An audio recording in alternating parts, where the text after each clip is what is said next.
town I grew up in is haunted. I grew up in this little town in Kansas. It's an Old West town, and it's on the edge of where it used to be civilization, so they built a fort there. And so the fort is on the edge of town, and it's right where the end of civilization was. So everyone going west from Hays, it's called Fort Hays, it was all Indian territory. So this town had all these soldiers there, but Kansas is really flat. It's really flat, and there's hardly any trees. So they only built the officers' houses out of the trees. And everything else they built out of these big limestone kind of bricks that are about this big that they dig out of the ground. And so they made the infirmary, that's the old time hospital, they built that all out of these bricks. And they made a guardhouse which was round. It was a round guardhouse made out of all these bricks. Well, one year in 1867, there was a cholera outbreak, and that was a sickness. So all of the soldiers were getting sick. And the doctor there had a wife, and her name was Elizabeth. And she would go around, and she would help all the soldiers who were sick. And she would wear a blue dress and a white bonnet, like on Little House on the Prairie, how they wear those bonnets. And she would carry a light, and she would go around and visit all the sick soldiers, and she would take care of them, and feed them, and give them the things that they needed. Everyone loved her. They thought she was wonderful because she was taking care of everybody. But she eventually got sick too, because she was helping everyone. So, right before she died, she told her husband, the doctor, she said, I want to be buried on top of Sentinel Hill. It was this big hill. There's very few hills in Kansas. It was a big hill for Kansas, which would be a little hill for Utah. So it was this hill. She wanted to be buried on top so she could look out over the prairie. But when she died, the soldiers took her body up there and tried to bury her on that hill. But they couldn't because it was all made of rock.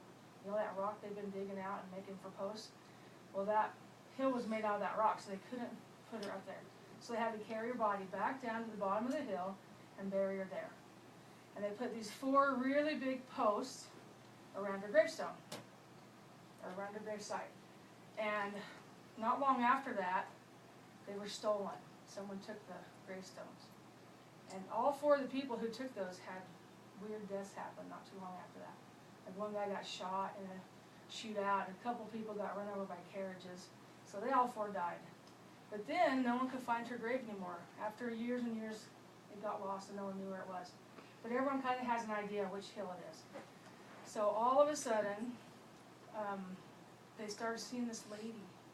People would see this lady walking around in a blue dress and a white bonnet. And she would carry a light. And she would have this blue glow. And some people said her whole body was glowing with the blue light. And some people said just the lantern was glowing with the blue light. But they would just see her walking around different places.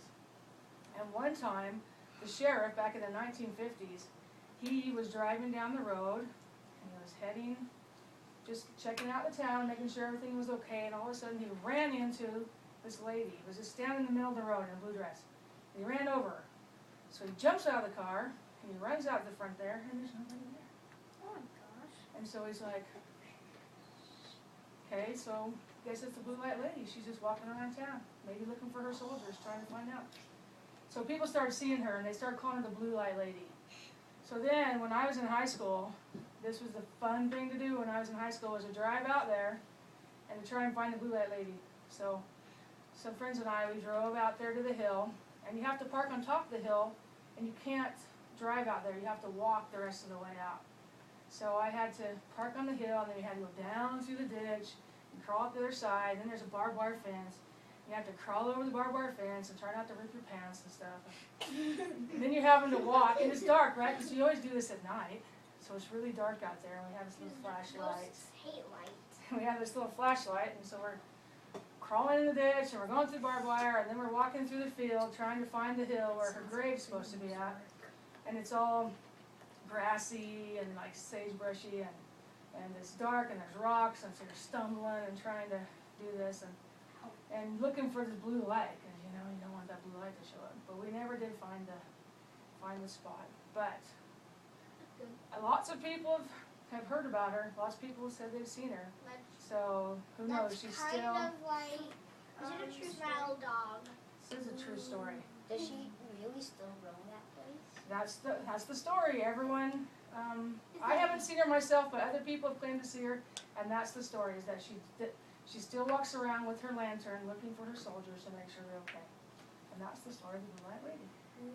So she's like, so